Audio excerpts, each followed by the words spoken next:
se sent-il responsable du devenir de l'ensemble dont il est solidaire et répondre à sa propre conscience? Ai-je fait ce que je devais, mais suis-je forcé de faire mieux chaque jour? Félix Houphouët-Boigny.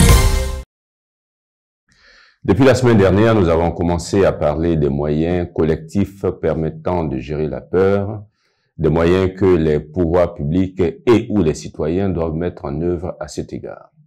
Vous vous souvenez que la semaine dernière, nous avons parlé du savoir-vivre et de la culture du service comme moyen collectif pour gérer la peur.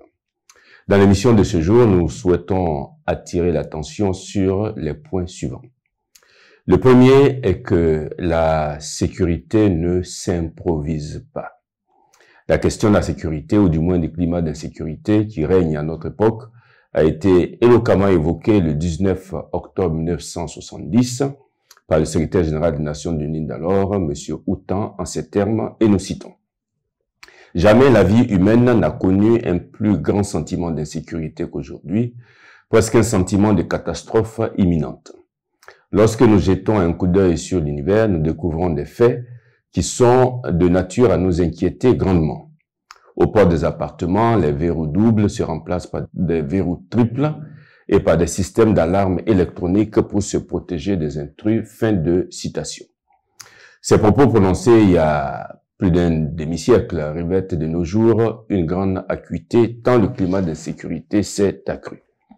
Face à ces menaces contre la vie et les biens des gens, les populations recherchent une protection, d'abord de la part des pouvoirs publics, ce qui est logique, dont l'un des rôles importants consiste justement à procurer la sécurité aux citoyens, en plus de créer les conditions de leur épanouissement individuel et collectif dans un climat de liberté en accord avec la dignité humaine. Mais cette sécurité ne s'improvise pas. Évidemment, nous n'avons pas la prétention de donner dans le cadre de ce programme un système de sécurité qui soit efficace. Nous souhaitons seulement attirer notre attention à tous sur le fait que la sécurité doit faire l'objet d'études sérieuses et aboutir à la conception d'un plan de sécurité qui analyse les risques, évalue leur degré de danger, conçoit un système de sécurité et détermine les moyens techniques et humains à mettre en œuvre.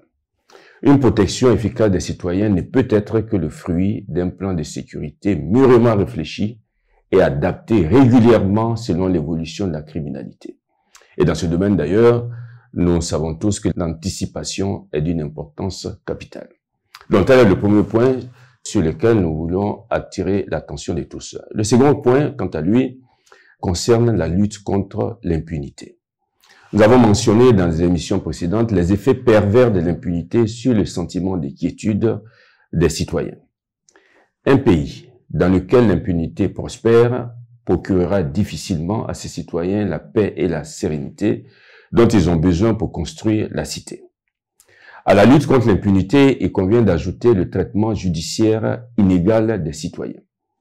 La justice, en raison de sa mission essentielle dans tous les pays, dans la paix et le développement, devrait s'efforcer d'être la même pour tous. Ainsi, non seulement elle fera moins peur aux citoyens, mais en plus, parce que rassurés quant à la sauvegarde ou à la sanction de leurs droits, lorsque ceux-ci sont contestés ou méconnus, les citoyens connaîtront en eux moins de peur. Le troisième point sur lequel nous souhaitons attirer l'attention concerne le domaine politique. Il est prévu d'ailleurs dans le cadre de ce programme une série d'émissions sur la démocratie et la République.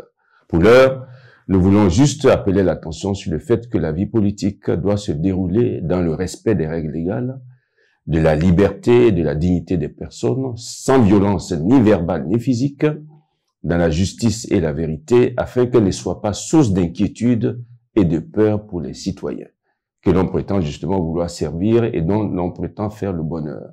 Et c'est là, surtout, à l'approche des élections. Nous terminons ainsi la série d'émissions consacrées à la gestion de la peur et à partir de la semaine prochaine, d'autres thèmes seront traités pour renforcer la vie citoyenne.